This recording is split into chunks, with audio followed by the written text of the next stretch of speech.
Welcome to The Explainer. So today, we're going to talk about how a single absolute catastrophe at sea didn't just end a man's fortune. It actually gave birth to one of the most resilient philosophies in all of history. So let's really dive into this. It's the story of a man who lost, literally everything he had. And in doing so, he found a kind of wisdom that, well, it's still echoing thousands of years later. All right, so our story doesn't start with some old bearded philosopher in a toga, like you might picture. Nope, it starts with a guy named Zeno of Citium. He was a super wealthy Phoenician merchant living way back around 334 BCE. Think of him as a businessman, a man of commerce, not some deep thinker. And his life, it was pretty comfortable, very predictable. He traded in this stuff called Tyrian purple dye, which was unbelievably valuable.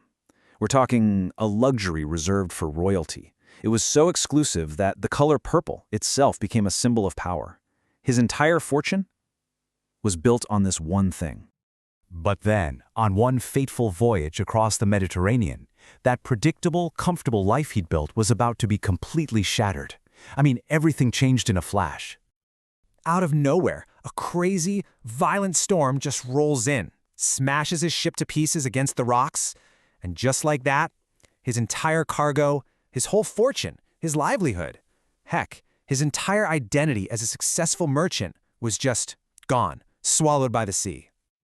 So there he is. He washes up on a beach near Athens, a foreigner in a strange land with nothing but the wet clothes on his back. Think about that. For most of us, right? That would be it.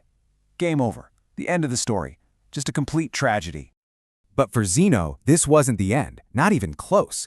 This catastrophe was actually a beginning, a really violent and totally unexpected one for sure, but it was the start of something profound. It forced a question on him that he would dedicate the rest of his life to answering. Okay, so let's follow him into Athens and see how he goes from total ruin to building a completely new life. So here he is, stranded in what was basically the intellectual capital of the world. He wanders into a bookshop and starts reading about the philosopher Socrates. And he's just completely hooked. He turns to the bookseller and asks, "Hey, where can I find guys like this?" And wouldn't you know it, at that exact moment, the famous philosopher Crates the Cynic just happens to be walking by. What a moment, right? That chance encounter changed everything. And just like that, Zeno becomes a student. But we're not talking about signing up for a class or two. No, he dedicated the next 20 years of his life to studying philosophy. 2 full decades. All of it driven by that one powerful question that was born out of his shipwreck. And this was the question that obsessed him. How can you possibly live a good, happy life when everything can be ripped away from you in an instant? It led him to a huge realization. All that stuff he lost, the expensive dye, the money, the ship, he started to see them as externals, things that were never really under his control to begin with. And this idea led him to make this really important distinction. He basically said there are 2 kinds of wealth. You've got your external wealth, money, status, reputation, the stuff that's fragile, the stuff a storm can take away. But then there's internal wealth, and that's your character, your ability to reason, your judgment, and that stuff, that's indestructible. No shipwreck, no storm, no disaster can ever touch it. So, after 20 years of deep study, Zeno was finally ready. He had his answer, and he was ready to share it. But he didn't go build some fancy exclusive academy. Nope, his classroom was a public porch right in the middle of the city, open to absolutely anyone who was willing to listen.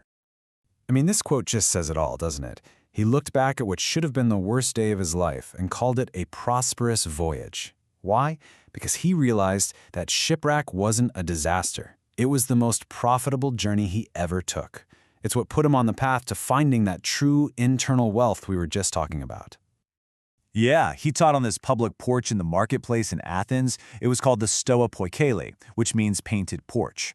And that's actually where the name for his philosophy comes from. His followers became known as Stoics, which literally just means people of the porch. So the philosophy he came up with, it wasn't some abstract academic thing. It was forged in the fire of his own personal disaster. It was meant to be a practical toolkit, a way to build an inner fortress, an unshakable peace. And the core idea is simple. Focus on the tiny little circle of things you can actually control, like your character and your reactions, and learn to accept everything else you can't, which, let's be honest, is pretty much everything else. And that's why Zeno's story is so powerful. Even today, it proves that Stoicism isn't just some dusty old theory. It's a real, practical guide for navigating the inevitable shipwrecks we all face in our own lives. I mean, we all have these moments, right? Maybe not a literal shipwreck, but, the job you lost, the relationship that fell apart, that crisis that just brought you to your knees, the moments where it feels like it's all over. And Zeno's whole point is that how we frame those moments, well, that's everything. And that really brings us to the challenge he leaves for all of us.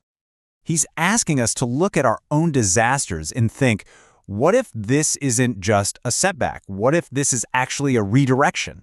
Maybe fortune is, violently shoving you onto a completely different path, a better path. And could that failure be an opportunity? Could losing something external, like a job or your reputation or some big plan you had, could that loss actually be the thing that gives you the space you needed to build something internal, something way more valuable, like real resilience or wisdom? And that leads us to the ultimate Stoic question. Really, it's the question Zeno's entire life became an answer to. Could the worst day of your life, your own personal shipwreck, actually be the start of your most prosperous voyage?